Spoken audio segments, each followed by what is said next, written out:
Bueno, muy buenas tardes a todos y a todas, un gustazo.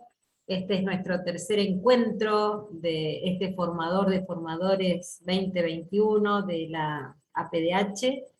Y bueno, un placer, ya tenemos un montón de gente que nos está siguiendo a través del Zoom, pero también otros que están haciéndolo a través de YouTube. Bueno, y como ustedes saben, todos los años interseccionamos temáticas, ámbitos y la cuestión de género y educación sabemos que es fundamental si queremos empezar a construir una sociedad más justa entre varones y mujeres, donde la educación es una base fundamental para ello. Es por ello que hoy nos están invitando tres compañeras a las cuales queremos mucho, entrañablemente, y que tienen mucho para decir, porque vienen de distintos ámbitos, de distintos espacios de defensa de la educación pública, por sobre todo. Cuando les mandé a pedir a las tres que me dieran algunas palabritas para presentarlas, antes de decir lo que hacían, lo que eran, o qué títulos tenían, me ponían que eran educadoras, y bueno, y defensoras de la educación pública. Así es que es un placer, una alegría, y antes de presentarlas a ellas, y decirles que nos alimenta mucho realmente la presencia de ellas acá. Están acá también porque nos ayudó un compañero, un habitual compañero que tenemos, que es Gabriel Brenner, que también nos está acompañando por los canales, que nos puso en comunicación y que tanto valoramos y queremos. También quiero hacer una mención especial, y seguramente María Elena Nadeo también, que es a la Secretaría de Educación de la APDH, una vieja secretaría que sigue trabajando, que sigue actualizándose, que ha sido pionera en la defensa de la educación pública y que ha tomado el tema de la defensa de la educación desde una perspectiva de derechos humanos y desde un organismo desde hace mucho tiempo. Así que mi saludo para las compañeras que están acá, y que bueno, también ellas interactúan y trabajan con las especialistas que hoy nos acompañan. Bueno, en un primer término vamos a presentarlas a ellas. Ellas son Cecilia Flashland, después voy a contar qué hace cada una. La segunda es una compañera muy apreciada de gran lucha sindical, que es Patricia Munier, y en tercer lugar, Celeste Adamoli, que es una compañera que hoy le toca una labor importantísima, nada más y nada menos que ser directora nacional de ESI y Educación y Memoria. Las tres muy valoradas en este organismo, así es que vamos a empezar dándole la palabra a Cecilia Flashland. Cecilia es licenciada en Ciencias de la Comunicación de la UBA, es docente y trabajadora estatal, es autora de muchos libros de divulgación sobre Rodolfo Walsh, sobre Pierre Bourdieu, Malvinas, terrorismo de Estado, entre otros. También publicó Desarma y Sangra, Rock, Política y Nación. Integró durante una década el programa Educación y Memoria en el Ministerio de Educación de la Nación, y actualmente tiene una función interesantísima, que es la responsable de contenidos de las señales educativas públicas, nada más y nada menos, de Encuentro, Deporte TV y Paca Paca. Bueno, Cecilia, tenés tu tiempo para que nos cuentes en dónde andás y qué andás incursionando, y agradecerte tu labor. Bueno, muy buenas tardes para todos, para todas. Voy a decir todes, pero no voy a hablar con la E porque no lo logro. Ya a mis 52 años hay cosas que me agarraron tarde, lamentablemente. Bueno, muchas gracias por la invitación. Es un honor también que me hayan convocado, y también, digamos, estoy acá no en un nombre propio, sino representando, como bien decía Julia, a los canales educativos. Entonces, primero me gustaría capaz hacer una breve mención a esta situación de enunciación, qué significa hablar desde los canales educativos. Después me gustaría, en un segundo momento, señalar qué significa para estos canales que están funcionando. Yo ahí veo los compañeros, las compañeras que dicen desde dónde están. Yo estoy ahora en la ex ESMA, acá funcionan los canales, nada menos que en este edificio de la ex ESMA. En ese sentido, lo segundo que quería decir es qué significa para los canales educativos el compromiso con una agenda de derechos humanos y qué significa en esa agenda hoy las problemáticas de género, de las disidencias y de los feminismos. Y en tercer lugar, me gustaría construir, digamos, con algunos ejemplos, un campo de problemas que se abren, ¿no? Cuando uno amplía derechos, también aparecen nuevos problemas. Entonces me gustaría hablar de estas tres cuestiones: desde dónde hablo, qué significa ese compromiso con una agenda de género y disidencias, y mencionar algo de este campo de problemas que se nos aparece cuando tenemos que producir materiales para las señales educativas. No sé si ustedes saben, pero los canales educativos, el primero que se creó es Encuentro, después Paca Paca y después DeporTV, son canales que se crean a partir de un artículo específico de la Ley de Educación Nacional del 2006. Esto es, esa ley que se sancionó en ese año, atendiendo a un paisaje social que se había transformado y que había transformado la situación educativa. Por poner un ejemplo, es una ley que se vio obligado a incorporar en su normativa, por ejemplo, a las escuelas de gestión social, a esas escuelas que llamamos bachilleratos populares. Digamos, también es una ley que detecta que algo que ya sabíamos capaz desde el campo de la comunicación, y es que la educación no ocurre solamente en el marco de las aulas de las escuelas, pero es una ley que decide que el Estado también va a tener responsabilidad en la educación a través de las pantallas. Eso que la ley decide se traduce en un artículo que abre el juego para que se creen los canales educativos. Esto es interesante porque cuando uno lee ese artículo de la Ley de Educación Nacional, que es el 104, donde se habla de la creación de los canales, allí se dice que estos canales tienen como finalidad llegar a un público en general, pero sobre todo construirse en herramientas audiovisuales para acompañar los procesos de enseñanza. Esto quiere decir que de alguna manera el Estado Nacional y el sistema educativo asumen la responsabilidad de que los procesos de enseñanza también van a necesitar de materiales audiovisuales para mejorar esos procesos de enseñanza y de aprendizaje, ¿no? Esa es una definición muy importante para un sistema educativo que históricamente se ha construido a partir básicamente de las escuelas, digamos, de la situación del vínculo pedagógico del aula. Ese desafío que empezó en el 2006 se tradujo en la creación de estas señales, ¿no? Que me parece que también tiene otra cosa fundamental, y que son señales que empiezan a presuponer que el destinatario no es un televidente, sino que es un sujeto de derecho. ¿Sí? Eso que después, a posteriori, se pudo convertir en una discusión que nos llevó a la Ley de Servicios de Comunicación Audiovisual, ya estaba en la creación de los canales, ¿sí? Paca Paca presupone a las infancias como sujeto de derecho. Encuentro presupone a sus destinatarios como sujeto de derecho. Y también DeporTV. ¿Sí? Por eso, si ustedes ven a veces DeporTV, no es solamente los deportes masivos los que allí se pasan, sino deportes diferentes que tal vez tienen menos audiencia, pero que también son de interés. Entonces, esto me parecía interesante resaltarlo porque es algo revolucionario para el campo de la comunicación y un aporte para el campo educativo, donde claramente sí el derecho estuvo históricamente, digamos, en el centro de la discusión, pero no así en el campo de la comunicación, ¿no? Donde siempre la lógica que primó fue la lógica comercial, y estos canales educativos también vinieron a decir que había otras lógicas para pensar la comunicación. Esto que yo les voy contando sufrió un revés muy importante en los años del macrismo, ¿sí? No solamente porque el personal que trabajaba en estas señales fue reducido en un 60%, sino también porque el macrismo hizo un movimiento que fue quitar a estas señales educativas del Ministerio de la órbita de Educación, ¿sí? Entonces, hoy los canales educativos ya no pertenecen al ministerio, sino que forman parte del sistema de medios públicos.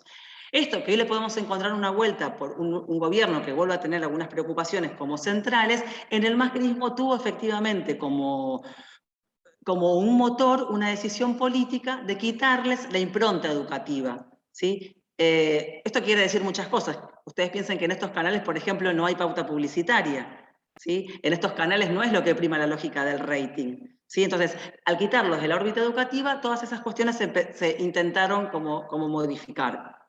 Entonces, esto me gustaría decirlo porque hoy estoy hablando desde unas señales educativas que están en un proceso de reconstrucción, después de haber sido sometidas a un desarme muy fuerte, y que están de alguna manera intentando también recuperar parte de esa función que los ligaba fuertemente al sistema educativo, a las lógicas educativas, ¿no?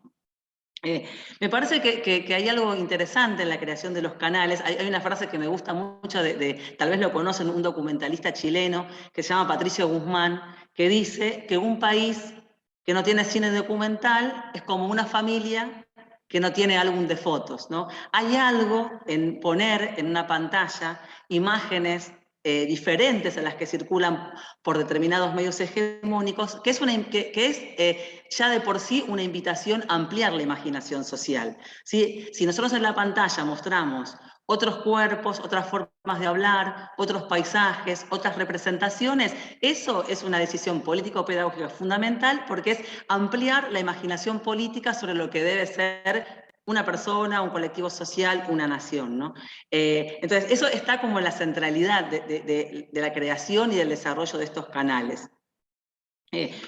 Lo segundo que quería decir, desde esta cuestión, desde donde estoy hablando, es que cuando los canales educativos deciden que su edificio se localice en lo que es hoy la ESMA, la ex-ESMA, como un sitio de memoria, también allí hay una decisión muy importante porque básicamente en esa decisión también se toma otra decisión importante, es que un porcentaje de la programación de las 3 señales tiene que estar dedicada a a los derechos humanos, ¿no? Eso también es otra decisión fundamental porque de alguna manera se estaría como articulando que lo educativo, la comunicación y los derechos humanos forman, digamos, un conjunto de decisiones político-pedagógicas. Obviamente que también esto hay que decir que el macrismo quiso mudar los canales de la ex-ESMA. Si no hubiera sido por los trabajadores que se quedaron resistiendo acá y el sindicato de televisión que también resistió, una parte del proyecto era mudarlos de acá, pero de alguna manera sacarlos del sistema educativo y sacarlos de la ESMA era desvincularlos de estos objetivos que los canales tienen desde su creación y su desarrollo. Entonces, esta introducción iba a que en esta etapa actual de los canales, parte de este compromiso con los derechos humanos tiene que ver con que la impronta que en esta gestión los canales quieren tener es que esa agenda de derechos humanos esté muy marcada por los feminismos y por hacerle un lugar a las disidencias sexuales. En eso estamos en esta gestión, ¿sí? Que es de alguna manera un desafío que tiene como múltiples facetas, ¿sí? Porque va desde pensar que los graph tienen que estar escritos con un lenguaje no sexista, ¿sí? Hasta pensar que cuando decidimos a quiénes vamos a invitar para entrevistar en un programa, tiene que estar de alguna manera contemplado que haya un porcentaje de mujeres, que haya también disidencias, hasta también pensar los contenidos. O sea, tiene como diferentes variantes esto. Y les voy a poner un par de ejemplos, ¿no? Tal vez para mí el más fuerte es, seguramente muchos de ustedes o todos conocen a Samba, ¿no? Cuando empezó esta gestión hubo un reclamo hacia Samba, un reclamo hecho por grupos de afrodescendientes que decían lo siguiente, decían, ¿por qué Niña no tiene nombre propio?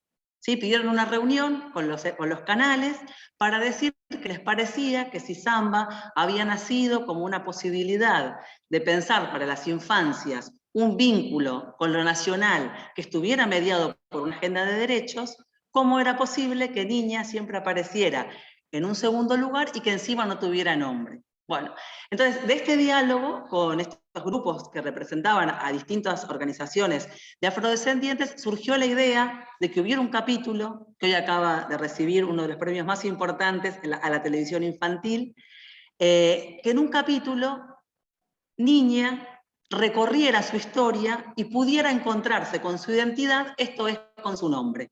Les recomiendo ese capítulo, que es un capítulo bellísimo, donde este viaje que Niña hace hasta encontrarse con su nombre es de alguna manera una explicación sobre qué significó la esclavitud en el momento de la Revolución de Mayo y un poco posterior, qué significó para estos esclavos, que muchos para convertirse en libertos peleaban las batallas de la independencia porque era una condición que se les ponía. Bueno, resulta que el padre de Niña era uno de estos esclavos libertos que se había ido a pelear con San Martín para ganarse su libertad.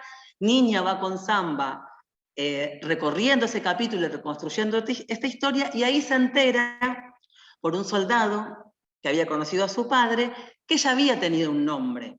Ella había sido bautizada como Saturnina, pero cuando había ido en una casa como esclava, la señora, la dueña, cansada de decirle un nombre tan largo, lo había ido reduciendo y le había quedado el nombre de Niña. ¿Sí? Ese capítulo es bellísimo, y ese capítulo de alguna manera es un ejemplo de cómo estamos abocados en esta etapa actual de los canales a que las producciones estén atravesadas por estas nuevas demandas que tenemos, que son de género, que son raciales, que son de cómo esas dos cosas se pueden cruzar para darle corporeidad a eso que llamamos interseccionalidad, ¿no? Ese es un ejemplo concreto. Otro ejemplo, para los que les gusta el deporte, es que Deporte B está haciendo, junto con la televisión pública, una señal que está transmitiendo el torneo IPF de fútbol femenino. Es la primera vez que el fútbol femenino se transmite por una pantalla, y que las relatoras y las comentaristas son todas mujeres. Eso también es otro, para mí, tiene digamos, el mismo peso revolucionario que tuvo en su momento Fútbol para Todos, ¿no? Es reconocer la legitimidad de un deporte que las mujeres desde hace mucho tiempo lo vienen considerando propio, ¿no? Las mujeres y también muchas compañeras trans. Entonces diría que para las señales educativas, digamos, la agenda de género y disidencias pasa por cumplir la ley Micaela, pasa, por ejemplo, porque en las licitaciones, si los equipos que licitan para hacer las producciones tienen paridad de género, o les da más puntaje, y pasa por estas cuestiones que yo les estoy comentando más de contenido. Ahora, también lo que nos sucede, y acá hice como un listadito de los problemas, es que estos objetivos que tenemos nos enfrentan a nuevos problemas, que son problemas, me parece, de los feminismos y de las discusiones de género. Y para meterme con esto, les quería leer una cita, de paso les recomiendo un libro, capaz lo conocen, este libro de Sara Ahmed, se llama Vivir una vida feminista. Sara Ahmed es una académica nacida en Inglaterra, que después se crió en Australia, y que, digamos, construye un feminismo muy marcado por las agendas del postcolonialismo y también por las agendas, digamos, que están también pensando cómo incorporar a los feminismos otras dimensiones como la de raza o la de clase. El libro de Sara Ahmed es muy divertido. Ella dice que la única posibilidad de ser una verdadera feminista es ser una aguafiesta, o sea, aquella persona que en todas las reuniones familiares va en contra de lo que piensan todos los tíos, las tías y los parientes, y que ese es el costo que a veces hay que pagar por ser feminista. Pero Sara Ahmed es muy radical en algunas cosas, ¿no? Por ejemplo, ella dice, cuando empieza el libro, dice, bueno, voy a explicitar desde dónde escribo este libro. Por ejemplo, no voy a citar a ningún varón blanco. Ese va a ser mi régimen de citas bibliográficas. Acá me preguntan, el título se llama Vivir una vida feminista. Es muy divertido, es una lectura súper llevadera, para dar clase es genial. Les voy a leer una de las cosas que dice en la introducción. Dice, no hay ninguna garantía de que en la lucha por la injusticia nosotras mismas seremos justas. Tenemos que dudar, atemperar con la duda la fuerza de nuestras tendencias, vacilar cuando estamos seguras o incluso porque estamos seguras. Un movimiento feminista que procede con excesiva seguridad ya nos ha costado demasiado caro. Exploro la necesidad de dudar de nuestras propias convicciones. Si a lo que aspiramos es a la construcción de una tendencia feminista, esa tendencia no nos va a proveer un terreno estable. Entonces voy a decir 4 problemas de este terreno inestable en el que nos estamos moviendo. Primer problema con el que nos encontramos muy seguido en el canal. ¿Qué hacer con nuestra tradición y bagaje cultural muy marcado por el machirulismo? ¿Qué hacemos con los escritores no deconstruidos? ¿Qué hacemos con los intelectuales que nos gustan, pero que son machirulos? ¿Qué hacemos con eso? ¿Qué hacemos con esa cultura que nos constituye, pero que de ninguna manera está atravesada por las inquietudes que hoy nosotros consideramos que son fundamentales? Nosotros estamos en canales que son estatales, que son públicos. No podemos caer en la cultura de la cancelación, como sí puede caer capaz un influencer de las redes. Tenemos otra responsabilidad. Nuestra responsabilidad es la transmisión de una cultura, aun cuando esa cultura esté en muchos casos tenga todos estos rasgos, ¿no? Y les voy a poner dos ejemplos concretos. Ahora vamos a pasar un documental buenísimo, escrito por Osvaldo Bayer, sobre la familia Martínez de Oz. Dura 3 horas el documental, es larguísimo. Es una narración sobre cómo se constituyó la clase dominante argentina. En las 3 horas no hay ni una entrevistada mujer, ni una. Todos los que hablan son economistas, sociólogos, historiadores, intelectuales. Eso no nos hubiera sorprendido, a mí no me hubiera sorprendido hace un par de años. Hoy lo veo, ahora, pero no podemos decidir no programarlo, porque aparte es un ciclo sobre Osvaldo Bayer. ¿Sí? Ese es un ejemplo, pero les pongo otro. Miren, en Deporte B se va a pasar un ciclo de cine y deporte. Se eligen algunas películas clásicas. Una gran película de los 60, capaz la vieron, se llama El Crack. Una película espectacular, que narra cómo el fútbol de potrero se convierte en un negocio. Hay muchas escenas donde los maridos les pegan cachetazos a las mujeres. Es una película de ficción. Ahora, las compañeras que trabajan en adquisiciones, que son, digamos, acá me van a caer todos mis años, ¿no? Pero yo celebro hoy que a las mujeres grandes como yo, las alumnas nos corran por izquierda. Bueno, acá mis compañeras jóvenes también me corren por izquierda. Son más talibanes del feminismo. Ellas no la quieren pasar la película, o le quieren cortar la escena. Me dicen, ¿cómo vamos a poner una...? Bueno, no podemos hacer eso, es una película clásica argentina, ¿sí? Pero bueno, uno se encuentra con esos problemas, me parece que también es un problema de la enseñanza.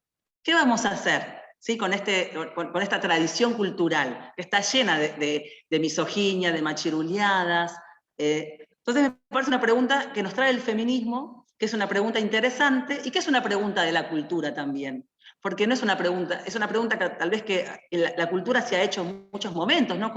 ¿Qué hacer con su tradición? ¿Qué hacer con su canon? ¿Cómo construir un canon? Entonces me parecía interesante traerlo, porque me parece que tal vez a veces se resuelve muy rápidamente a través de la cancelación. Acá hay compañeras que dicen, no, Papo no se puede pasar más como música de fondo, no se puede musicalizar más con Papo, ¿sí? Después de lo que sabemos de sus conductas hacia las mujeres. Bueno, entonces, esa discusión me parece interesante, porque es una discusión que le permite al feminismo ampliar su horizonte, ¿no? Ahí alguien está poniendo, quieren cancelar a Maradona. Cuando fue la muerte de Maradona, acá se dio esa discusión a pleno, y se resolvió para mí muy bien. ¿Por qué? Porque el programa de encuentro, el especial que se hizo de Maradona, que se los recomiendo, tomó como uno de sus ejes para problematizar cómo los feminismos debían vincularse con un ícono de la cultura popular como Maradona. ¿Qué vínculo se podía hacer entre el feminismo y la cultura popular? Que no sea reduccionista, que no sea esquemático, que también le obliga al feminismo de salir de su comodidad, que a veces es muy clase mediera, y vincularse más con un feminismo popular, ¿no? Entonces, ese es como un primer campo de problemas que me gustaba señalar. Otro que tenemos a veces es, bueno, a ver, queremos hacer programas de algunos temas, pero justamente, sobre todo históricos, pero justamente como las mujeres no han estado en la cuenta y en el interés de ciertas políticas de archivo, no tenemos imágenes de esas mujeres, ¿cómo las representamos? Queríamos hacer un programa que al final lo hicimos, que se los recomiendo, que se llama Catalina, la mujer de la bandera, que es sobre la mujer que se cree que cosió la bandera, la primera bandera que se enarboló, que enarboló Belgrano. Bueno, no hay muchas fuentes para narrar la vida de esa mujer. En un punto, justamente, que no la haya, es lo que te permite entender cuál era el lugar de las mujeres en ese momento, ¿no? Entonces, de alguna manera, el programa también es sobre ese vacío de las fuentes. Es una narración sobre una vida y una reflexión sobre por qué no tenemos fuentes para narrar esa vida, ¿no? Entonces, me parece que ese es otro problema bien interesante y que también, digamos, está bueno porque invita como a pensar otra política de archivos y también a algo que las historiadoras vienen haciendo hace mucho tiempo, que es mirar esos archivos con otras preguntas, ¿no? Porque cuando uno va a los archivos con otras preguntas, ahí sí empiezan a aparecer otras fuentes posibles, ¿no?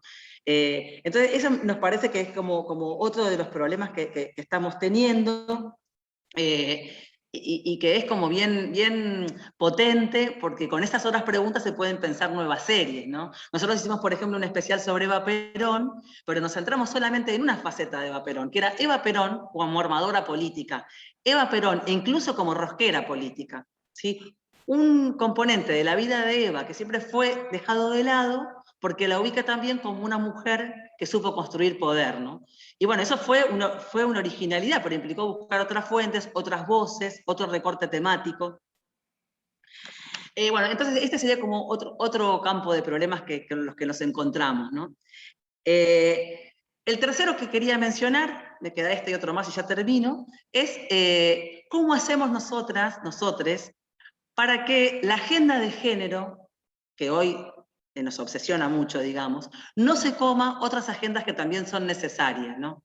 Me refiero, por ejemplo, a no sobrerepresentar el género y no representar, por ejemplo, un tema que es urgente en la Argentina, que es la pobreza, ¿sí? O cómo mezclar esas agendas, cómo poder efectivamente construir esta articulación entre el género como una dimensión transversal que sí o sí debe pensarse en relación a otras nociones clásicas del mundo social, como pueden ser la clase, la nación o la raza, ¿no? Entonces eso me parece que es algo a lo que tenemos que estar como bien atentas, cómo no pensar que el género es como una especie de caminito al costado del mundo que no se logra entrecruzar activamente, digamos, intensamente con otras variables de la vida social. Eso para nosotros también está siendo como una especie de interés permanente.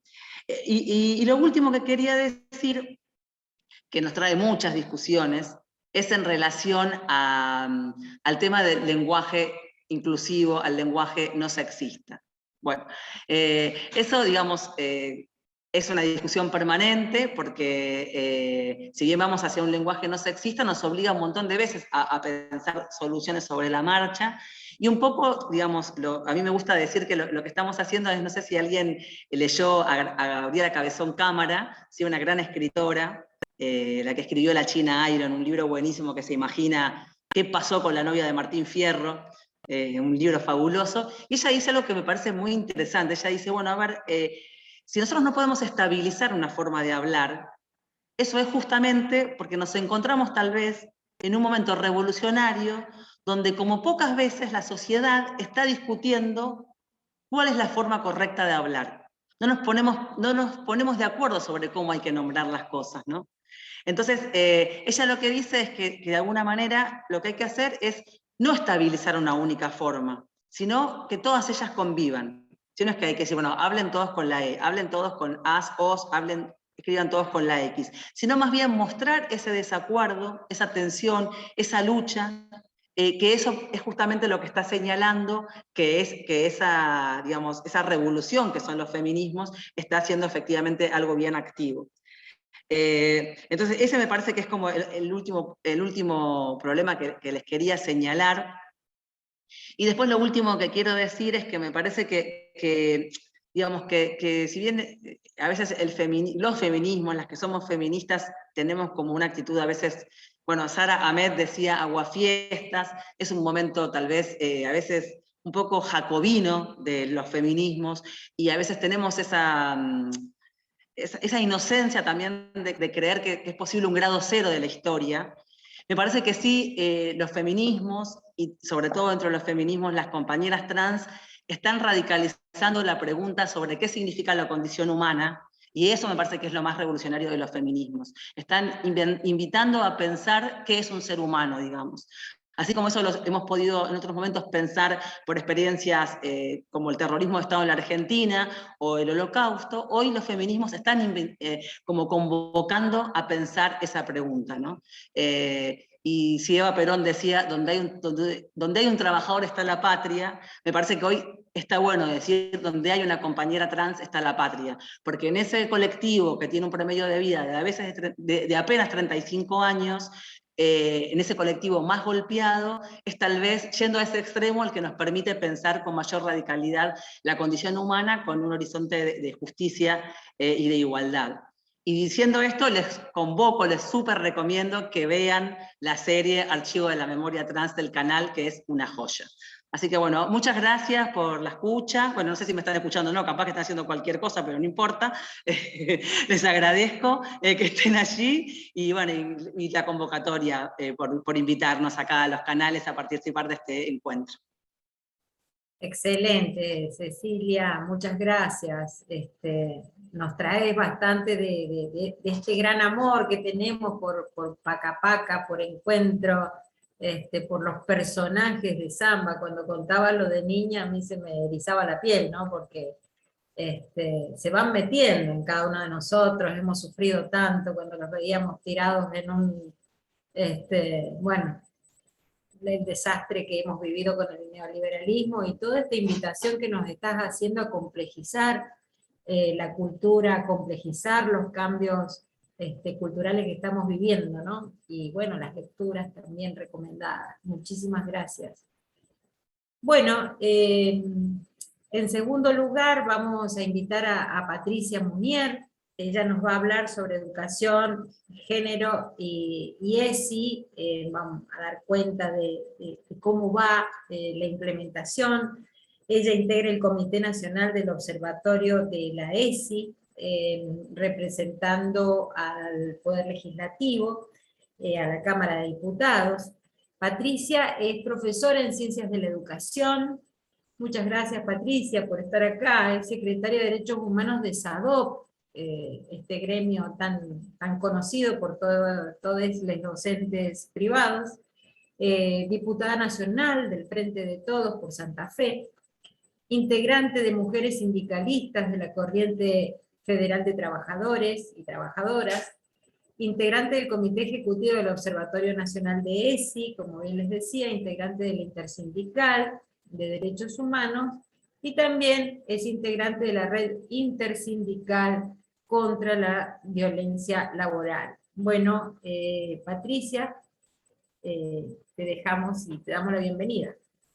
Bueno, muchas gracias, Julia. Buenas tardes a todas y a todos. Muchísimas gracias por la invitación, María Elena, Julia, es un honor. Y esto es lo bueno de la virtualidad.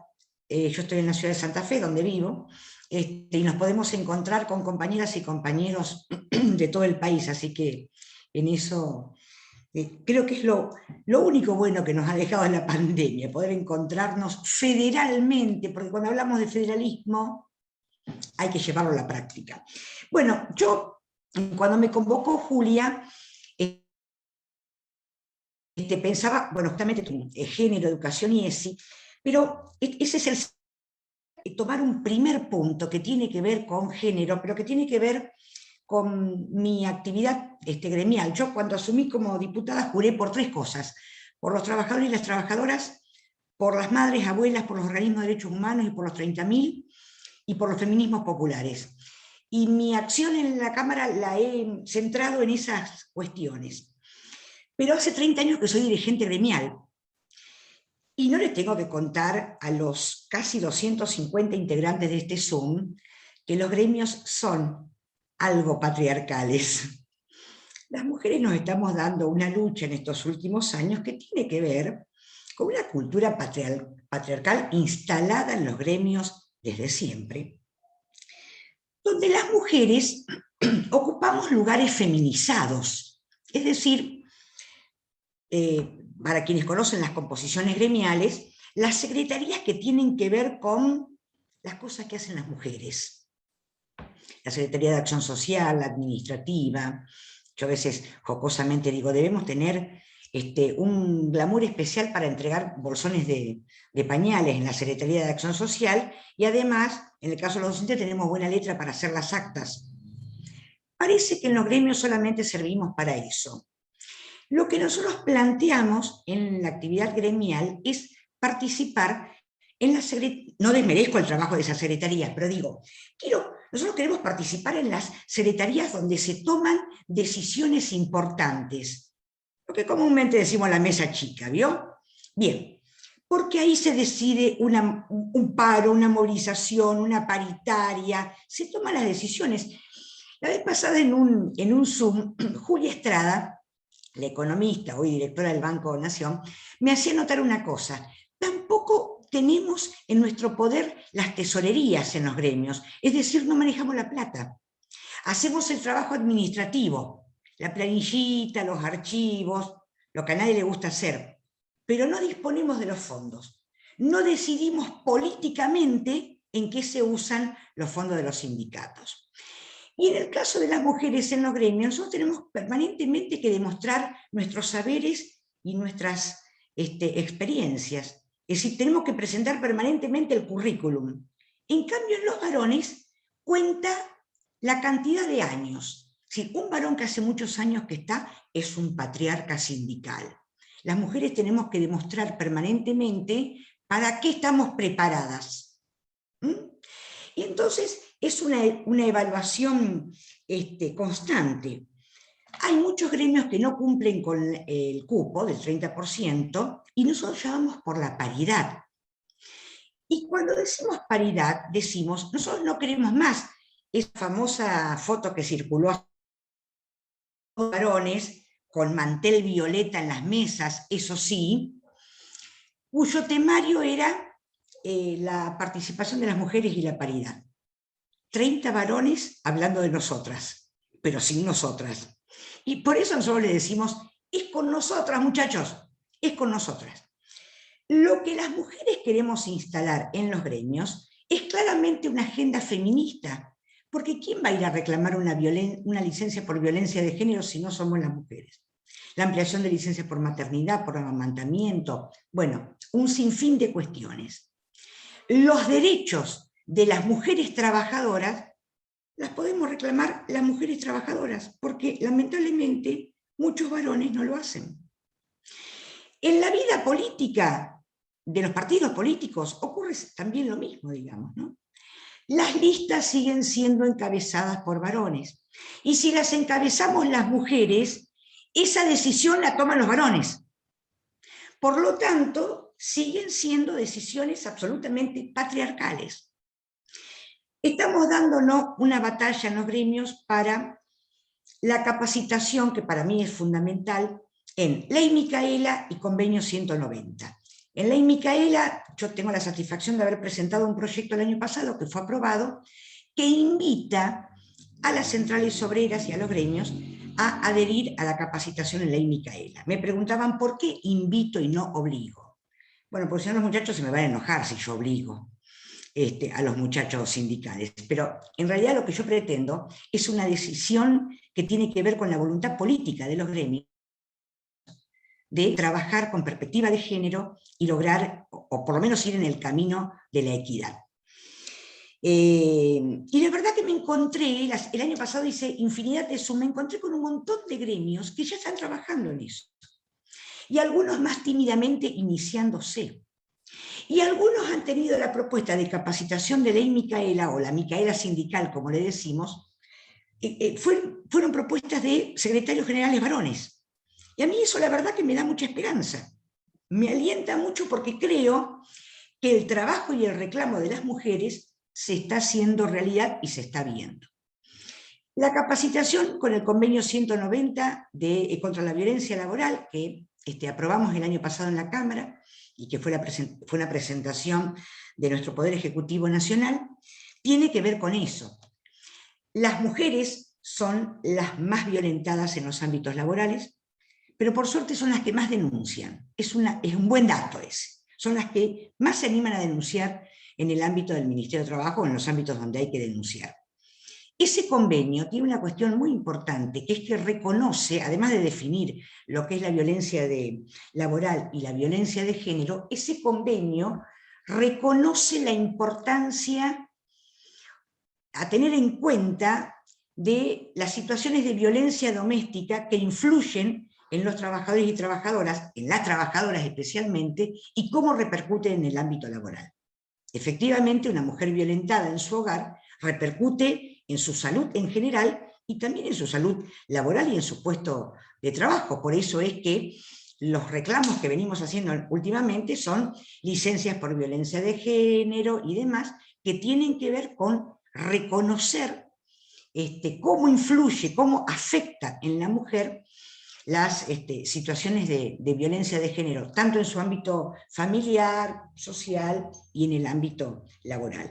Así que en ese sentido yo soy optimista de que esas capacitaciones van a seguir ampliando horizonte en los gremios.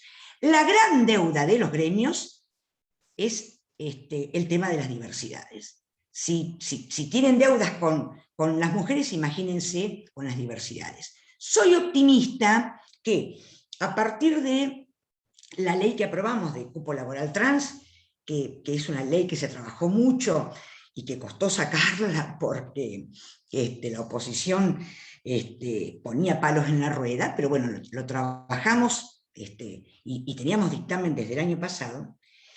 Tengo esperanzas de que a partir de la implementación de la ley de cupo laboral trans, justamente todo el colectivo se pueda, además de conseguir trabajo, que como bien decía Cecilia, son los desclasados, digamos, en nuestra sociedad. Cuando votamos la ley de cupo laboral trans, bueno, ¿les devolvemos derechos? No, no les devolvemos. Se los reconocemos por primera vez, porque nunca los tuvieron, lamentablemente. Nunca nuestra sociedad entendió que tenían derecho a un trabajo digno. Yo soy optimista de que a partir de la incorporación del cupo laboral trans, el colectivo trans se pueda sindicalizar, llegue a los gremios y los gremios también tengan una mirada hacia la diversidad, digamos, ¿no? Y que las compañeras y compañeros trans puedan incorporarse a las conducciones de los gremios. Sueño con eso. No sé si lo voy a ver, ojalá que sí, pero la verdad que nada me haría más feliz que poder pensar en gremios más amplios, más equitativos, más solidarios y en definitiva más justos, que acompañen el reclamo de todos y todas los trabajadores y las trabajadoras y que no quede nadie absolutamente excluido. Así que, bueno, quería hacer esa referencia porque, bueno, mi vida sindical, cuando yo empecé hace 30 años en el sindicato no hablábamos de esto. Y nos parecía absolutamente normal empezar a trabajar en un sindicato y que el secretario general sea varón y que para un acto las mujeres preparemos la mesa con el centro de mesa con florcitas y decoremos el salón. Era absolutamente normal. Yo les pregunto a todas las mujeres sindicalistas, ¿quién de ustedes no se ocupó de preparar decorativamente una sala para una reunión de conferencia, una conferencia de prensa? Y todos hicimos lo mismo, porque nos ponían a hacer eso. A vos que te gusta, vos que entendés de esto. Y en realidad nosotros con el tiempo queremos dejar de entender de floreritos y de centros de mesa y queremos entender claramente y opinar acerca de las políticas gremiales, de las decisiones gremiales importantes que se toman. Claro que nos cuesta. Miren, a mí me ha tocado, todas las reuniones de la CGT acá en Santa Fe son de noche, y cuando yo tenía mis hijas pequeñas, me costaba horrores. Y entonces yo los miraba pensando, estos no tienen que cocinar, estamos reunidos a las 10 de la noche, seguimos hablando. A las mujeres, gremios en política, en las organizaciones sociales, a la militancia en general de las mujeres, nos cuesta el triple porque tenemos el trabajo formal, o no, las tareas de cuidado que siguen recayendo en nosotras, y la militancia. Entonces, compaginar todo eso es muy difícil, y en muchos espacios todo está armado para que cumplan los varones. Yo cebaba mate, pone alguien por ahí. Sí, hacíamos el cafecito hasta que nos rebelamos.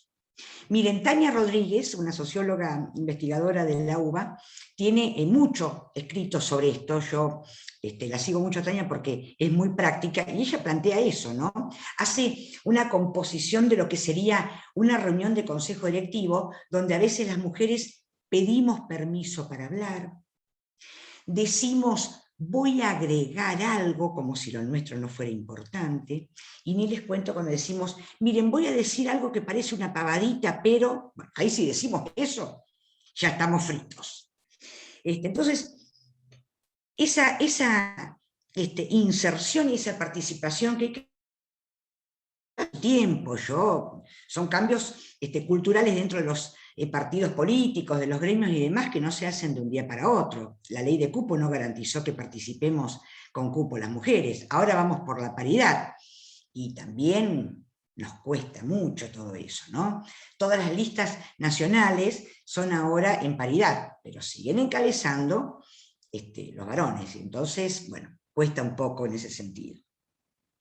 Bueno, como docente, el segundo eje, y con esto voy cerrando, quería plantear la importancia de la escuela, que parece que con el contexto de la pandemia nos hemos dado cuenta qué importante es la escuela, qué importante es la educación, y sobre todo qué buenos son los maestros y las maestras que atienden a mis niños en la escuela, no en mi casa. Entonces, ahora todo el mundo parece importarle esa situación a tal punto que la famosa cuestión de abran las escuelas y demás en el medio de la pandemia era sin importar la situación de los trabajadores y las trabajadoras de la educación. Daba siempre la sensación que eran padres y madres que querían que sus niños se vayan un poquito de su casa, que vuelvan a la escuela, y en definitiva que molesten un poquito menos. Esa es mi apreciación, digamos, respecto de algunas situaciones. Yo quiero una escuela con perspectiva de derechos humanos, y quiero una escuela, y sueño con una escuela con perspectiva de género. Esas dos cosas no están pasando en muchas escuelas, en la mayoría. Siempre pasa con el tema del 24 de marzo, ¿no? En las escuelas pasa de largo. Es como que no nos enteramos muchas veces de la cuestión. Y quiero una escuela con perspectiva de género porque el 80% de quienes estamos en las escuelas somos mujeres, digamos. Y sin embargo, seguimos teniendo contenidos curriculares que tienen que ver con lo patriarcal. Cecilia fue clarísima, ¿no? Esto que planteaba ella, de lo que se plantea en los canales, en Paca Paca, en Encuentro y demás, pasa también en la escuela y con mucha más profundidad. Seguimos hablando de los varones héroes de nuestra historia, los intelectuales, los autores de libros, y seguimos dejando de lado la historia de miles de mujeres que han construido nuestra patria, que por suerte estamos reflotando y estamos revisando eso, pero en la escuela a veces hay un poco de resistencia a esa cuestión. Ni hablar con el tema de la ESI. Tengo la alegría de estar en el comité del observatorio de la ESI. La verdad que se está haciendo un trabajo interesantísimo para, bueno, no me quiero meter en esa cuestión porque Celeste aprendo mucho escuchándolas, y eso no termina nunca de aprender un montón de situaciones. Miren, en el debate, cuando hicimos el debate por la ley de interrupción del embarazo, que obviamente yo voté a favor, yo no pude estar presencialmente porque el día anterior mi hija dio positiva de COVID y debía aislarme, entonces mi sueño se derrumbó, mi sueño de estar en la Cámara votando a favor de la ley de aborto se me cayó en 2 segundos. Pero bueno, cuando me tocó hablar, que todo el mundo hablaba de los pros, de los contras, de a favor, en contra, y demás, yo lo que decía es, bueno, más allá de, obviamente, estar a favor del proyecto de ley, digo, había gente que decía, ley de aborto no, pero ESI sí. Miren, y yo lo que planteé en la Cámara es, no seamos hipócritas, porque en realidad la gente que dice eso también se niega a la implementación de la ESI. Y hablando yo pertenezco a las escuelas privadas, y la gente cree que son solamente las escuelas privadas las que no implementan ESI, y hablando con compañeras de gremios de docentes públicos, me dicen que en las escuelas públicas también a veces hay resistencia, digamos, ¿no? Hay resistencia a que los docentes la apliquen, hay resistencia a que los docentes nos capacitemos. Esa resistencia no viene solamente a veces de las autoridades ministeriales o de los directivos de escuela. Esa resistencia viene fundamentalmente de la familia. Y generan conflictos escolares serios. ¿Se acuerdan cuando? Yo me acuerdo cuando pedíamos la aparición con vida de Santiago Maldonado, que empezó toda una ola de con mis hijos no te metas, porque nosotros al hablar de Santiago Maldonado en las escuelas politizábamos. Y sigue instalado este tema de que cuando hablamos de esas cosas adoctrinamos a los niños y a las niñas en lugar de formarlos en valores. Yo creo que hoy leía un artículo muy lindo que decía ESI como política, como pedagogía del cuidado. Me gustó ese concepto. La ESI como pedagogía del cuidado. Porque lo que pretendemos es eso, cuidarnos entre todos y entre todas, y cuidar a nuestros alumnos y a nuestras alumnas, pero claramente con una perspectiva en la que acompañe también la familia. Las familias tienen que confiar en lo que trabajan los docentes y las docentes en las escuelas. Yo soy optimista, creo que vamos a seguir avanzando en esta cuestión. Hay que tener a veces un poco de paciencia, no hay que enojarse, porque el que se enoja pierde, y no hay que pelearse con nadie. Pero creo que necesitamos mucha capacitación, mucha concientización y mucha formación, en el caso de los docentes, que venga desde la base, es decir, desde la formación de grado. Tenemos que plantear todas estas cuestiones para que después eso se vuelque en el aula. Así que, bueno, muchísimas gracias. Estuve un poco larga, pero vieron que a mí me cuesta hablar. Les agradezco muchísimo y seguimos después en el debate. Gracias, muchas gracias. Gracias a vos, Patricia, realmente clarísimo, la profundidad del análisis y también esta mirada de lo sindical, de lo gremial. Sabemos que no hay ESI si no hay gremios, ¿no? Esto es un debate que nos debemos los docentes, pero también pensando juntos y en un sentido sindical también. Así es que el abordaje realmente maravilloso, y también que le agregás todo lo atinente al debate, a las implicancias que esto ha tenido en lo legislativo. Así es que bueno, muchísimas gracias, Patricia, y por tu sencillez para explicar.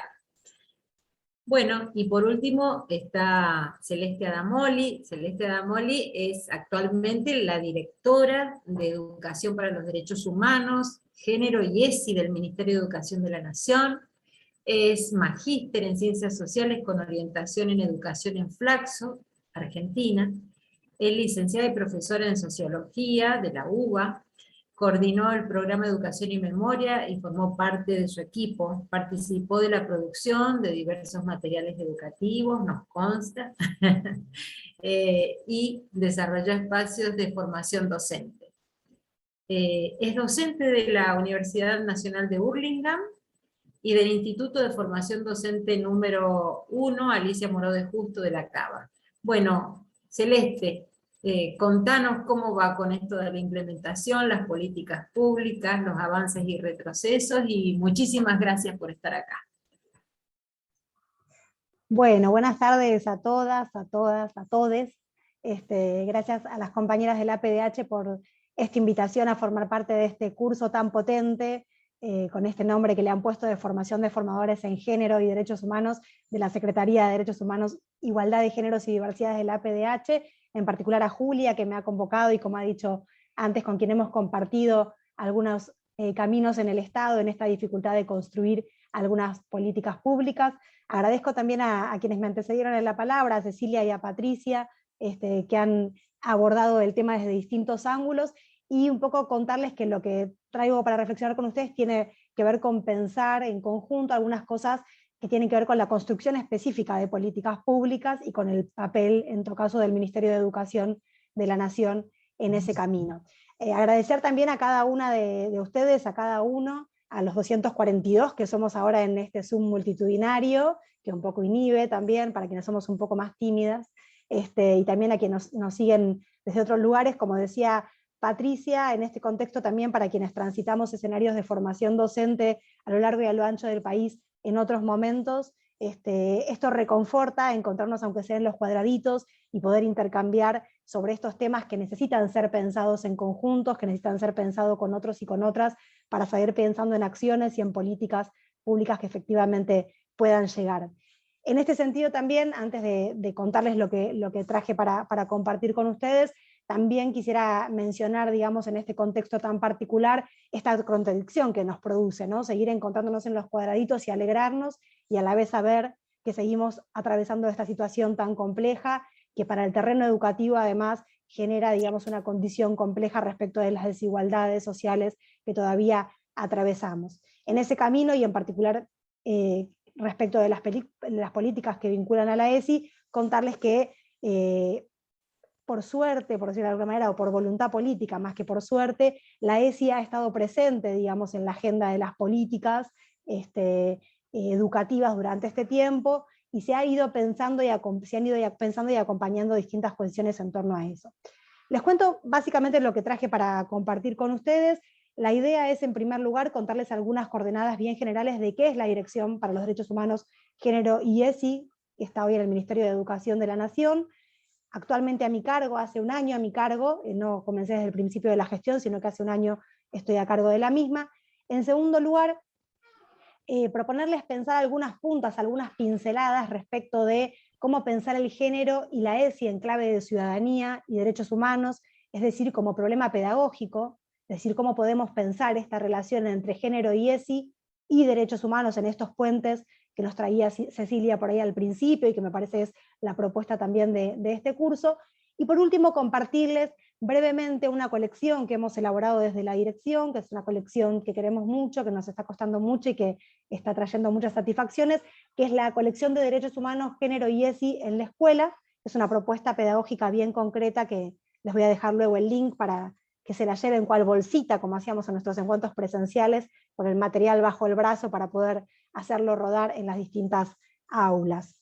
Así que bueno, para comenzar entonces, contarles estas primeras coordenadas de qué es la Dirección de Derechos Humanos, Género y ESI, y pensar en contárselas para que tenga algún sentido para ustedes. Ustedes saben que las políticas deben leerse, al igual que los derechos y que la construcción de derechos, de manera situada, es decir, que se dan en un determinado momento político. Nosotros discutimos mucho al interior del Ministerio de Educación con distintas compañeras y compañeros qué significaba la creación de esta dirección, que es del diciembre de 2019, es decir, con el cambio de gestión, si era una dirección que podría haber existido antes, o si es una dirección que cobra sentido en este momento particular, ¿no? Que llega y que nos propone. Los programas que integran esta dirección, los programas educativos que integran esta dirección, son el programa de educación sexual integral, el programa de educación y memoria, el programa de prevención y cuidados en el ámbito educativo, que incluye lo que es por ley el programa de prevención de consumos problemáticos de sustancias, y el área de convivencia escolar.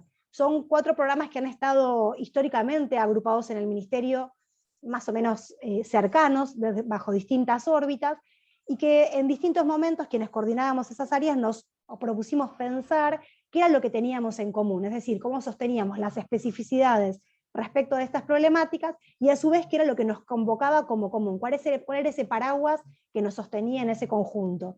¿Eran los derechos humanos? ¿Era la ciudadanía? ¿Era la transversalidad? Bueno, un poco esa pregunta que nos veníamos haciendo y discutiendo entre los pasillos de Pisurno, con distintos funcionarios, entre compañeros y compañeras, esta gestión trajo en su nuevo organigrama esta propuesta, ¿no? Que es la Dirección de Derechos Humanos, Género y ESI. Ahí nos albergamos y nos contuvimos, digamos, con esta propuesta que recupera de alguna manera la historia de algunas políticas públicas claves para lo que fue la gestión anterior o para el kirchnerismo, que es sobre todo la educación sexual integral y el programa de educación y memoria como 2 pilares fundamentales, desde los que pudimos resistir bastante, diría yo, en alguna época de baja intensidad durante el macrismo, en el sentido de poder dar alguna continuidad, aunque de menor intensidad, de estas políticas, y los otros programas que no pudieron sostenerse de la misma manera dentro del Ministerio de Educación, que es el de prevención de adicciones, que era consumos problemáticos, y el de convivencia escolar, que sí se sostienen en las jurisdicciones, ¿no? Esta pregunta o este problema que traemos de pensar lo común tiene que ver también con cómo llegar a la escuela, no con los temas como paracaídas y cuestiones todas sueltas, sino de poder amalgamar una propuesta educativa que piense esta perspectiva de ciudadanía y de derechos bajo este arco común. De alguna manera lo que nos propusimos desde esta dirección, o lo que estamos tratando de llenar, digamos, como de contenido, es pensar cómo construimos una delimitación de un nuevo problema pedagógico que entendemos traen estas pedagogías del cuidado, estas pedagogías del feminismo, estas pedagogías de los derechos, esta pedagogía de la memoria, que necesita palabras para contener estos nuevos problemas, y ahora voy a trabajar también un poco sobre eso, que como mencionaron anteriormente tanto Cecilia como Patricia, no son propios de la escuela, que tienen que ver con transformaciones culturales que no solo precisan las escuelas, sino la sociedad toda, o mismo nosotras en cada una de nuestras propias formaciones, ¿no? Que no hemos atravesado, que no hemos crecido con la ESI como la conocemos hoy, o que no hemos crecido con políticas de memoria como si han crecido tal vez nuestros hijos. En este sentido, decirles que la dirección, digamos, un poco lo que propone es trabajar con los derechos humanos de manera transversal, pero también desde una idea de poder promover y proteger derechos, es decir, que hay una perspectiva de la dirección que no solo piensa en cómo promover y que estos derechos, esto se construya como un tema de enseñanza, sino que haya una protección de estos derechos. Un ejemplo de esto tiene que ver, por ejemplo, con la guía de infancias trans que estamos construyendo en este momento con el Ministerio de Mujeres, Géneros y Diversidad y con la CENAF en conjunto, frente al reclamo de organizaciones de sociedad civil que bregan por los derechos de infancias y juventudes travesti trans, que no son incluidas hoy en la escuela de manera tan fácilmente, justamente por esto que estamos conversando, porque no hemos, o porque venimos arrastrando una tradición cultural que no nos permite como docentes trabajar tan fácilmente con esto. O sea, cómo el Ministerio de Educación puede acompañar esta política para que efectivamente las y las docentes puedan trabajar en ese camino. En ese sentido, esta dirección, digamos, como les decía antes, no saldó estos debates respecto de si nos ubicamos bajo los derechos humanos, bajo la ciudadanía o sobre ambas cosas, tampoco los queremos saldar, es una dirección que a su vez sabe que trabaja con temas que son incómodos, que movilizan cuestiones afectivas, subjetivas, como son los temas de memoria o los de ESI, y que en ese sentido lo interesante es, como política de Estado, animarse esa incomodidad, bancarse esa incomodidad y poder hacer algo con estos temas que muchas veces son, como decía Brenner, y lo mencionaba Julia antes, estos temas contraculturales que la escuela debe atravesar también y con los que debe encontrarse y atravesarse. En ese sentido, para la dirección es importante pensarse, o hemos pensado mucho, alrededor de un conjunto de normativas nacionales e internacionales que han marcado o que nos siguen marcando esta novedad en términos de derechos, digamos, algunas más nuevas y otras no tanto, pero desde, digamos, la Declaración Universal de los Derechos Humanos, que es de 1948, que en términos de derechos no es tanto, ¿no?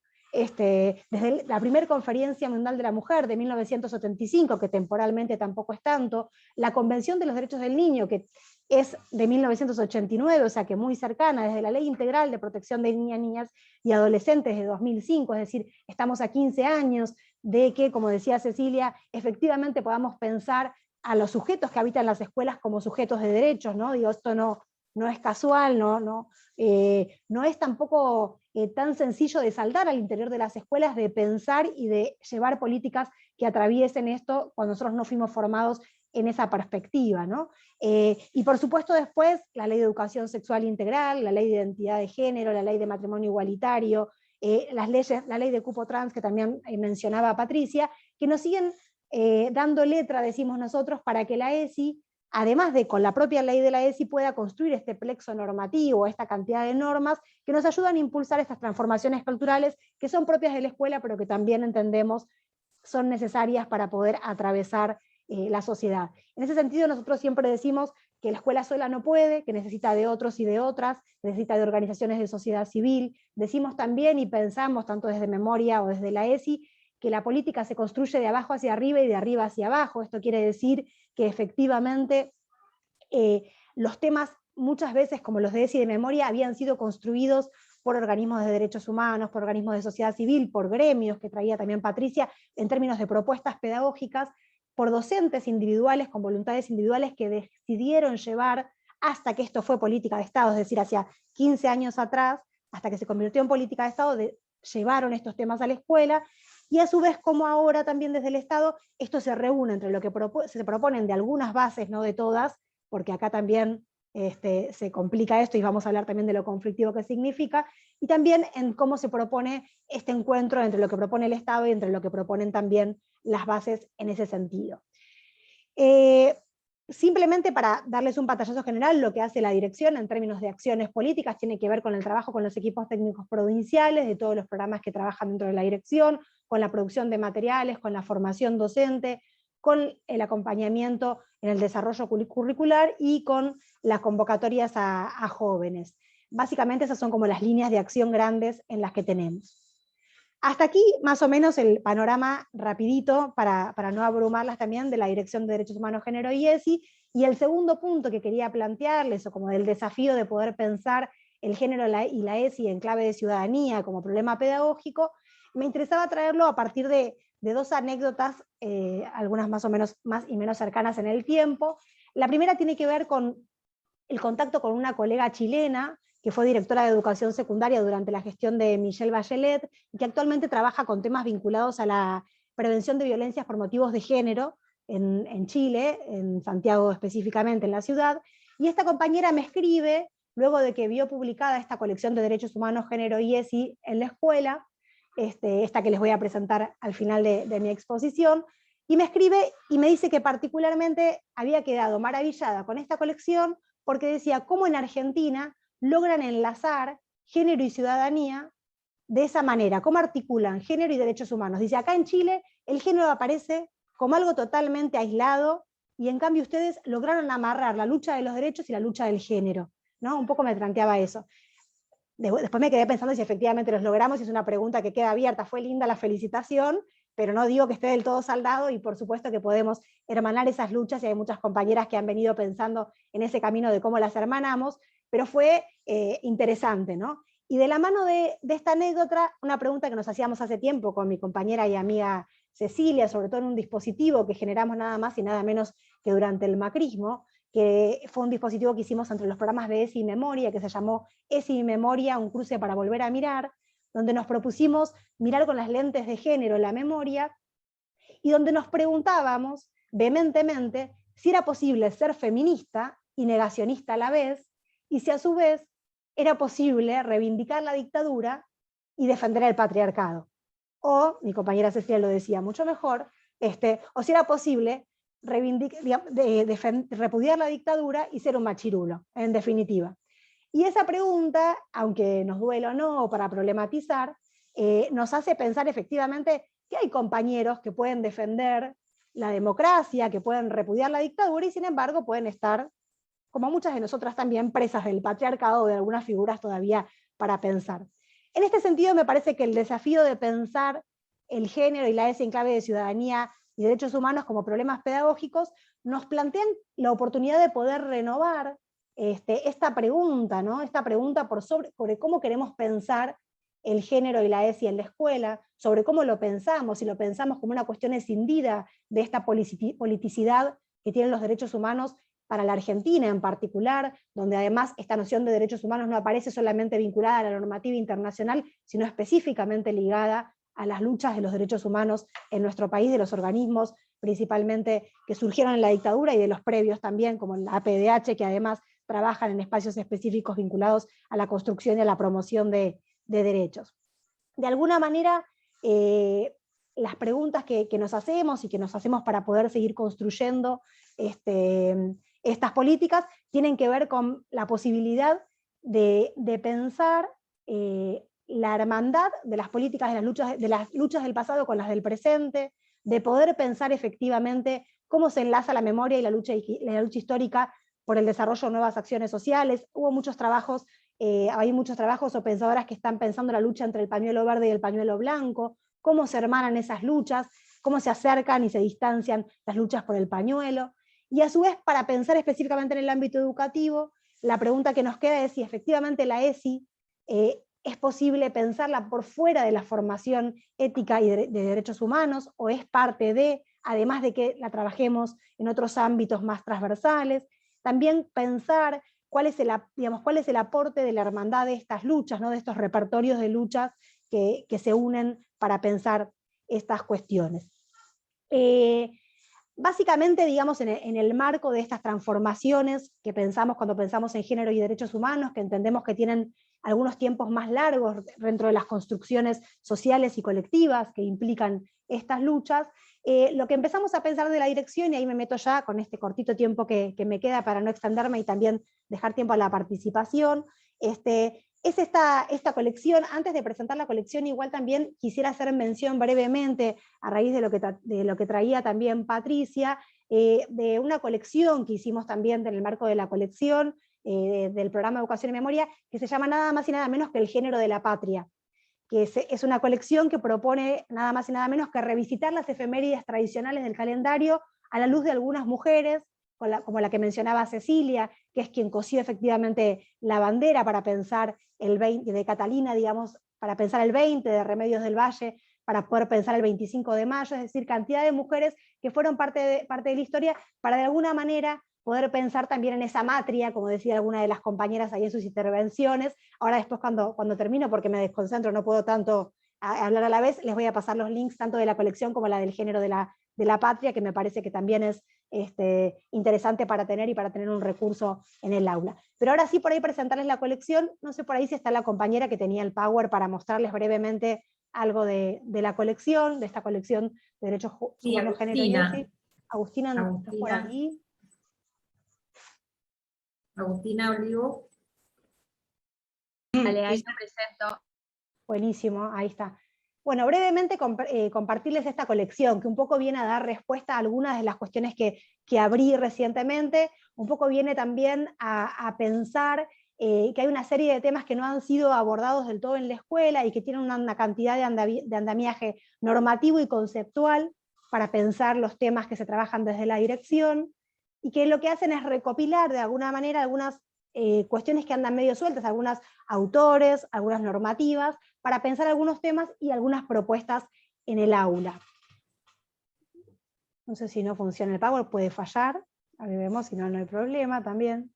Ahí está. Buenísimo. Ahí va queriendo. Buenísimo, buenísimo. Muy bien. Ahí se ve, ¿no? Yo creo que Sí, se ve. bárbaro, bárbaro.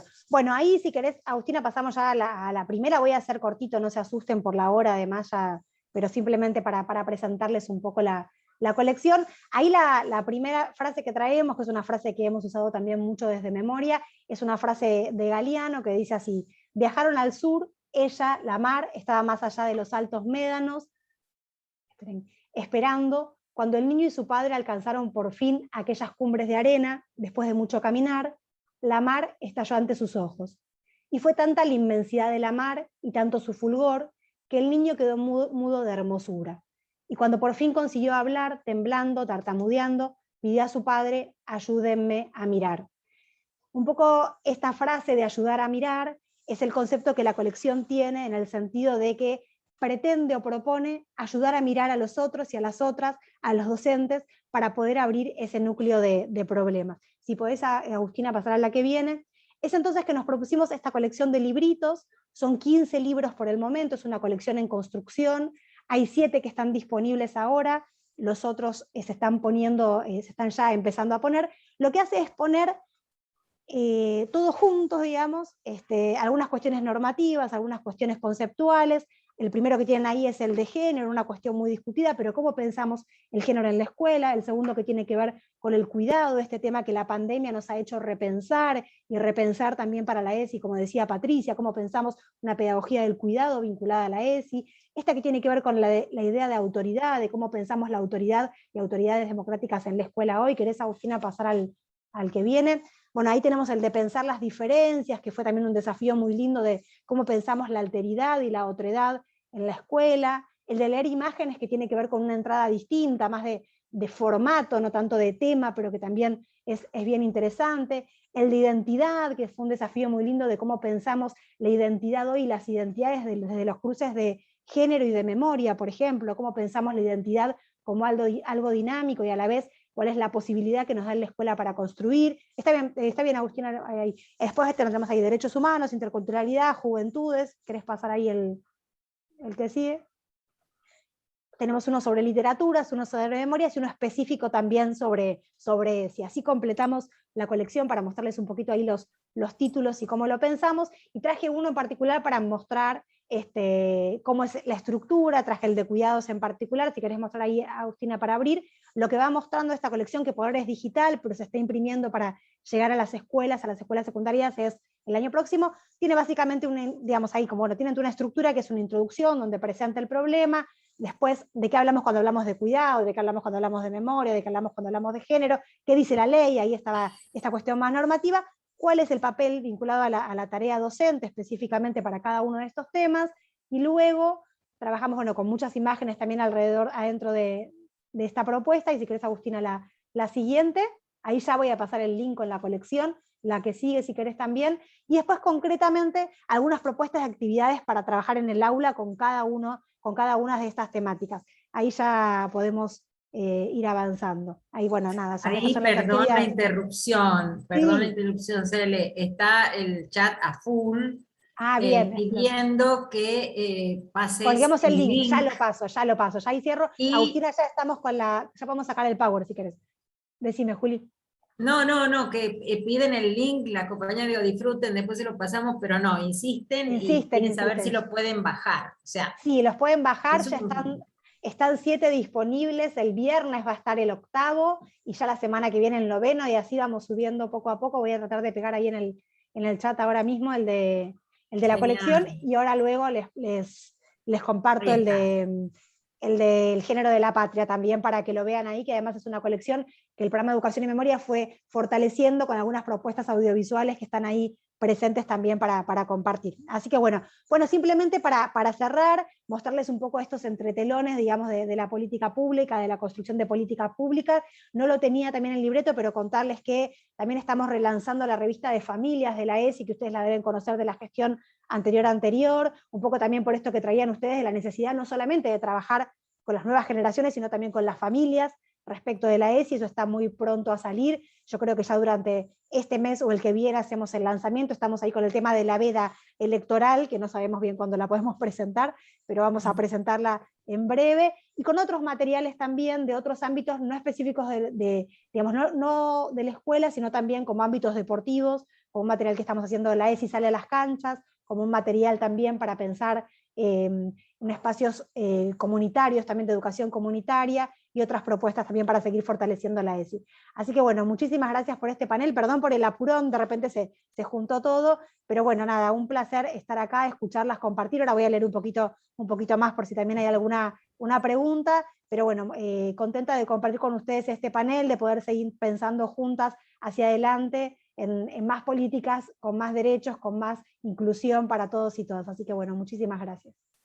Muchas gracias, Celeste. Muchas gracias a las 3. Está que estalla el chat, felicitándolas, ayudándonos a pensar una educación, como bien señalaron las 3, en perspectiva de género, pero sobre todo en perspectiva de derechos humanos, y que vamos enriqueciendo año a año en nuestras agendas, incorporando temáticas, pensando en una educación inclusiva, en una educación solidaria, con otros valores distintos a los que nos proponen muchas veces los sectores hegemónicos.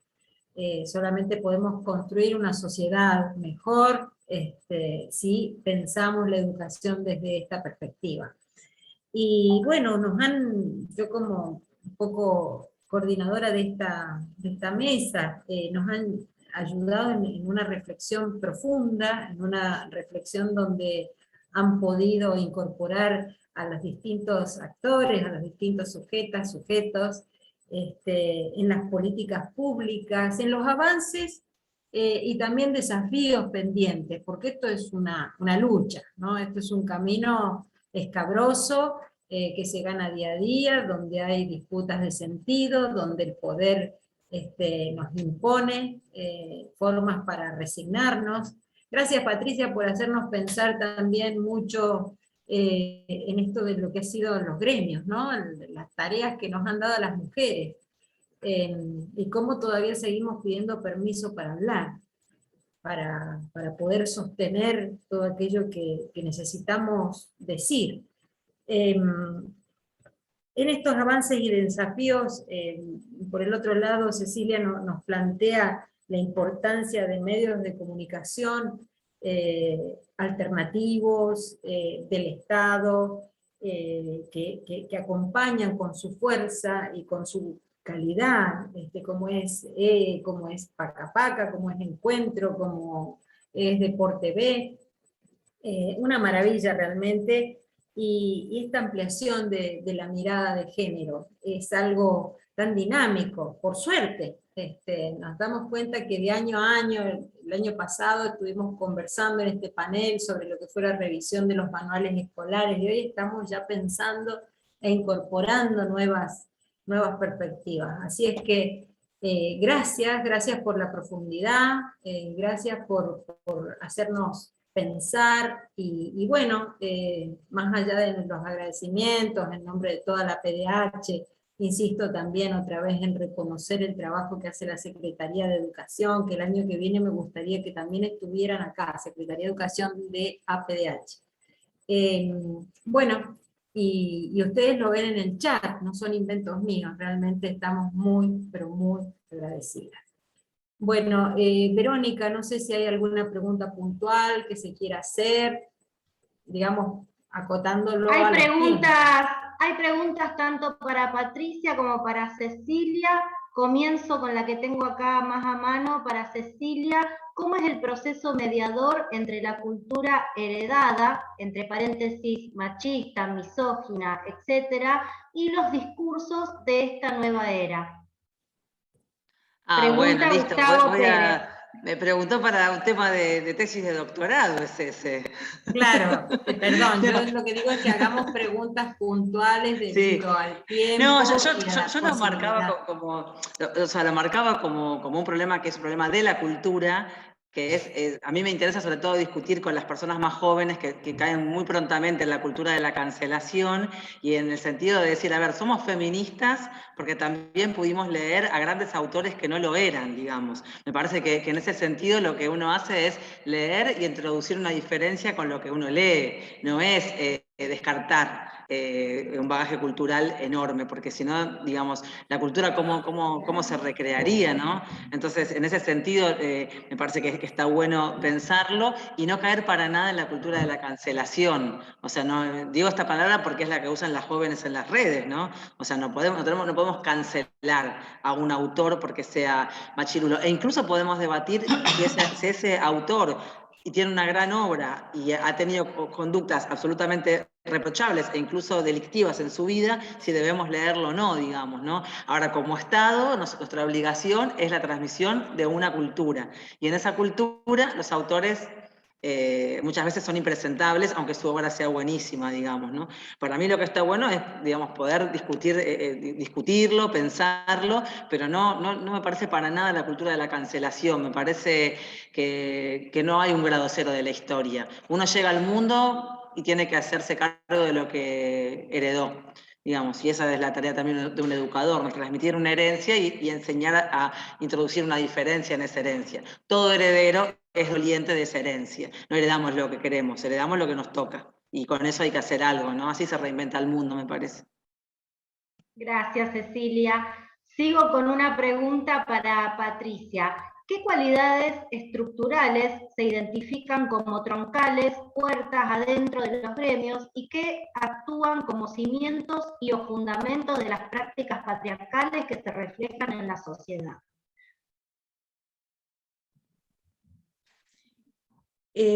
A ver, insisto en este concepto de que en el caso de las mujeres en los sindicatos tenemos que permanentemente dar examen y demostrar nuestros saberes, nuestras experiencias, y si sabemos desenvolvernos en determinadas actividades y cómo actuamos y cómo damos solución a los conflictos que llegan a los gremios de parte de los trabajadores y las trabajadoras.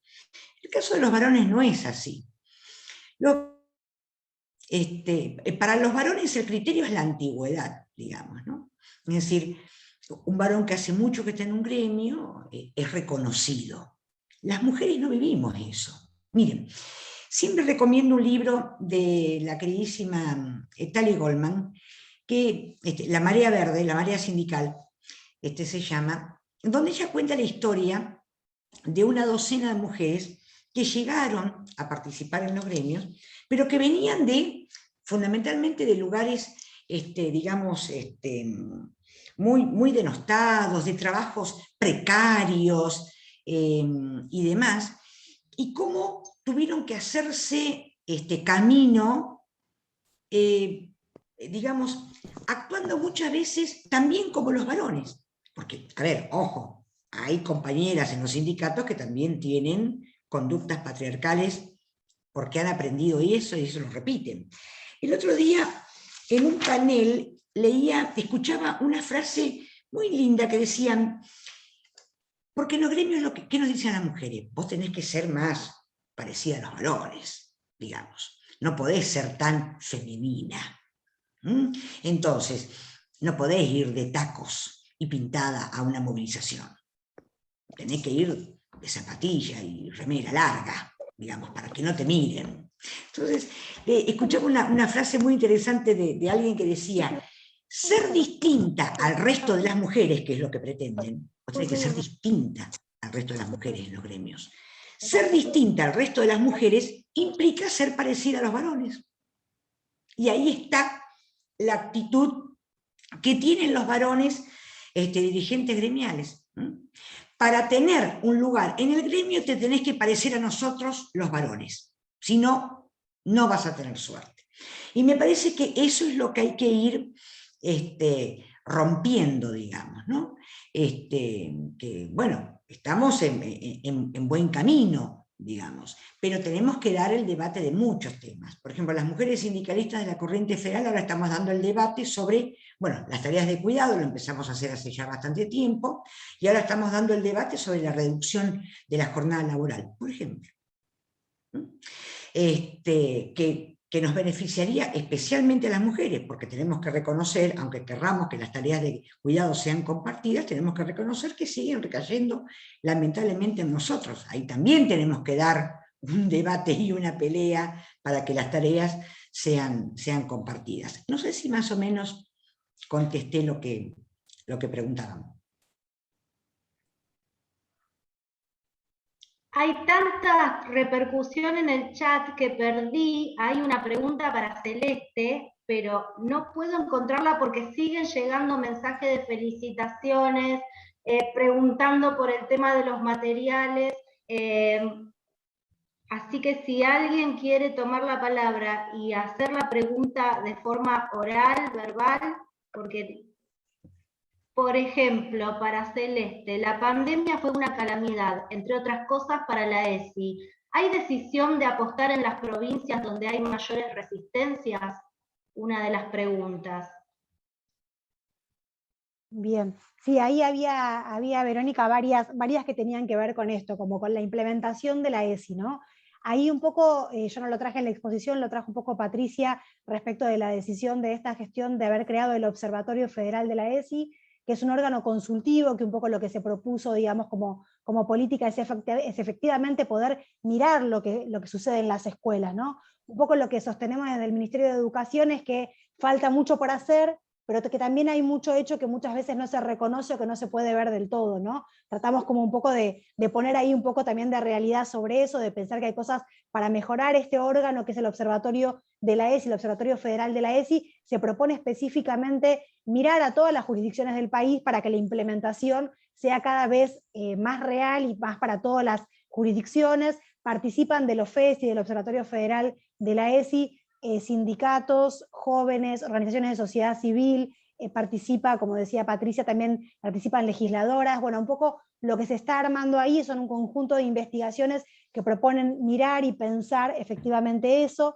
En ese camino también, lo que nosotros venimos trabajando junto con los compañeros del programa de educación sexual integral es qué significan estos 15 años de política. A veces uno lo ve largo o poco, cuando uno lo ve con otras realidades latinoamericanas, como el ejemplo que traía de Chile, lo que la Argentina ha construido es un montón. Eso no quiere decir que no haya resistencia, sino que no hay que seguir trabajando por esas resistencias las reconocemos y trabajamos para ellas.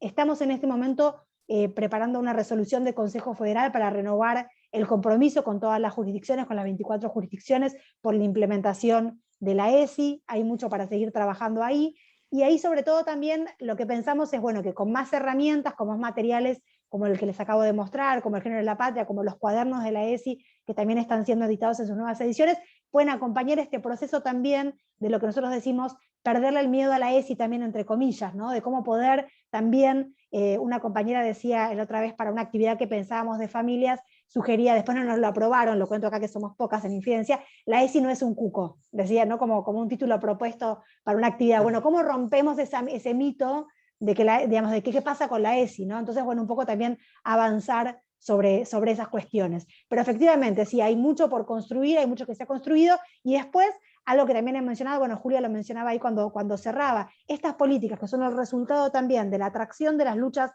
colectivas, bueno, es parte de seguir peleando, ¿no? Es parte de que se siga peleando efectivamente porque la ESI esté presente. Ahí también tengo para mencionar, Patricia traía el debate de la ley de interrupción voluntaria del embarazo, que finalmente lleva en uno de sus artículos específicamente el tratamiento de la ley de la educación sexual integral, aunque sepamos que muchos diputados que votaban en contra decían hace falta más ESI, y no era lo que quería más ESI, eso lo señalaba bien Patricia. Digo, finalmente quedó esa ley con ese artículo, el Ministerio está trabajando en este momento, lanzamos este cuatrimestre un curso autoasistido efectivamente sobre cómo pensar pedagógicamente, cómo hemos pasado del aborto como problema al aborto como derecho, y cuál es el acompañamiento pedagógico que debemos hacer en eso. Yo creo que hay, digamos, bueno, nuevos temas que está trabajando la ESI, que es dificultoso de trabajar en este contexto, como estaban diciendo, es muy complicado, digamos, es complicado, ha sido adverso para la escuela en general, lo sigue siendo, estamos volviendo a la presencialidad como podemos, con mucha dificultad, y bueno, y desde el Ministerio estamos tratando de acompañar a todas las jurisdicciones en propuestas que permitan poner a la ESI donde creemos que debe estar. Una última pregunta para no irnos con el tiempo demasiado. También preguntaban o consultaban cómo evalúan desde el Ministerio los espacios de EMI-ESI, y también traía a colación algo que dijo Patricia de todo ese sobrecargo de trabajo sobre las mujeres. Si alcanzaban esos espacios, digamos, para las evaluaciones y demás. Eso es parte, digamos, de lo que estamos trabajando en la profundización de la ESI con las jurisdicciones. Esta resolución que estamos elaborando para el Consejo Federal propone, digamos, establecer algunas coordenadas comunes para cómo pensamos efectivamente esas jornadas, para que también se llegue con algunos materiales. No sé si ustedes conocen estas jornadas de Educar en Igualdad, que son unas jornadas que son implementadas por ley, que haya más materiales también disponibles para que esas jornadas se desarrollen en las escuelas. Y si alcanza, bueno, me parece que la ESI tiene todo por construir, ¿no? Como que falta formación todavía, es un camino que se está construyendo, son 15 años, uno puede decir es mucho, es poco. Una referente de Mendoza nos decía el otro día, la ESI es adolescente, ¿no? Lo asemejaba con la edad temporal de una persona. Bueno, está ahí en su plenitud, no sé, es una discusión. Queda mucho, yo lo que sostengo es que hay mucho que se ha construido y hay mucho todavía por construir para que efectivamente la ESI sea la ESI que queremos en todas las escuelas.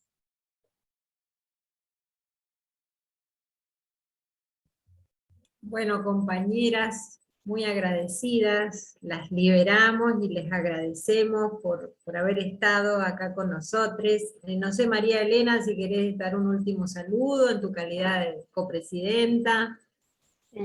Bueno, muchas gracias, Julia. No, simplemente agradecerles mucho a las panelistas. La verdad que este es un tema apasionante, todos los temas son apasionantes, y quienes venimos recorriendo este camino hace mucho tiempo, la verdad que ver estos avances y al mismo tiempo haber sufrido y resistido los retrocesos, bueno, nos pone en un camino de gran esperanza, ¿no?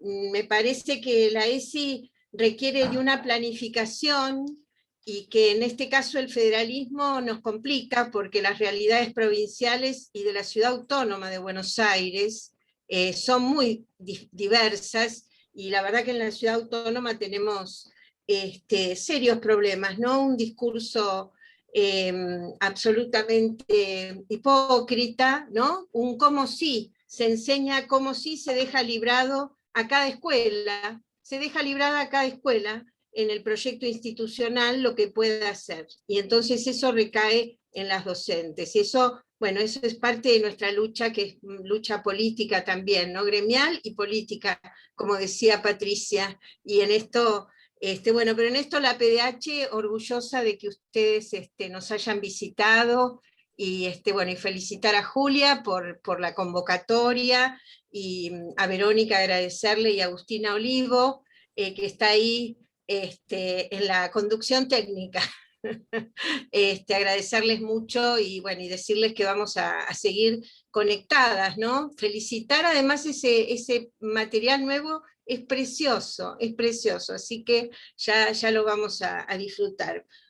Muchas gracias, y las seguimos comprometiendo para la PDH en este camino compartido de género, derechos humanos, así que las abrazamos, compañeras. Muchas gracias. Gracias. Gracias, Tengan hasta cuidado, luego. porque le decimos que las comprometemos, las volvemos y las volvemos a llamar. Por supuesto, por supuesto. Encantadísima. Con mucho Gracias gusto. a cada uno de Muchas ustedes. gracias, muchas gracias. Con Gracias, mucho gracias a gusto, todos. gracias, Brava, muchas brava. gracias.